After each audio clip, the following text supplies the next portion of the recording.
Hey guys, it's Hunter from Team Breakthrough, and today we're going to do something a little different.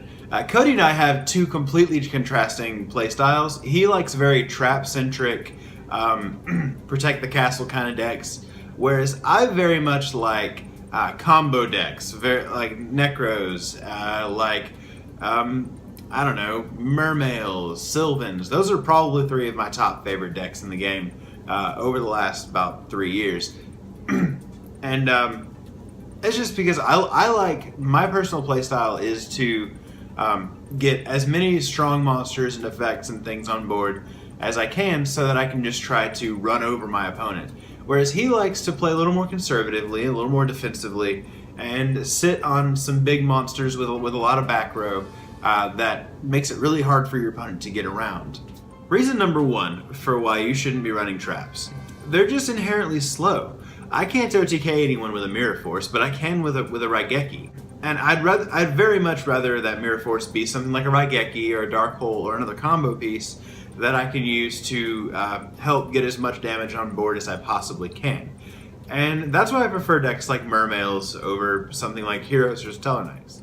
Reason number two as to why you shouldn't be running traps.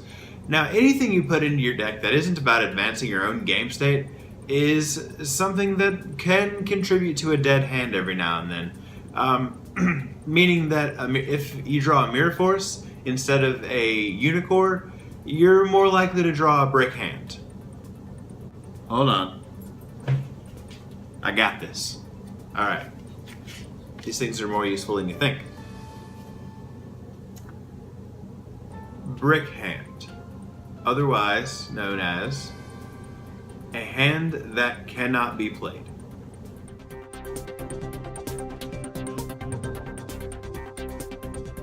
And as we all know, consistency is key in Yu-Gi-Oh! And that's the reason why decks like Necros and Burning Abyss have been doing so well for so long, is because they very, very rarely draw brick hands. Now that doesn't mean that non-combo oriented decks aren't good. I mean, just look at something like Stellar Knights or Heroes. Stellar Knights, their main strategy is to get something big on board and protect it with stuff like Mirror Force, Deprison, to keep your opponent from getting any attacks through. Honestly, come to think of it, it's kind of like playing Galaga with cards. Anyway, then you can also look at something like Bujins or Heroes, where their main strategy is to get one strong monster on board and just play Protect the Castle from there.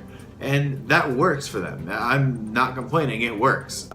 And the reason that works is because they're very, very good at countering common strategies that are very commonly used by Necros or Burning Abyss or something like that. They're much better at stopping your strategy than, and that's the idea, is that if they can be better at stopping your strategy than you are at getting your strategy through, then they win.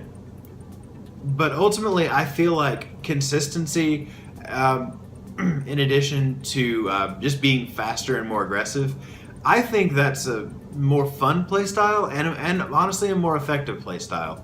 So that's it for today, guys.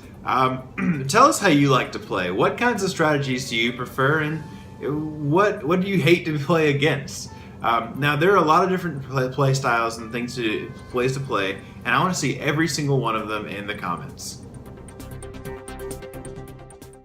This has been Hunter with Team Breakthrough. If you liked the video, don't forget to give it a thumbs up. If you have anything to say about it, please leave that in the comments section for me.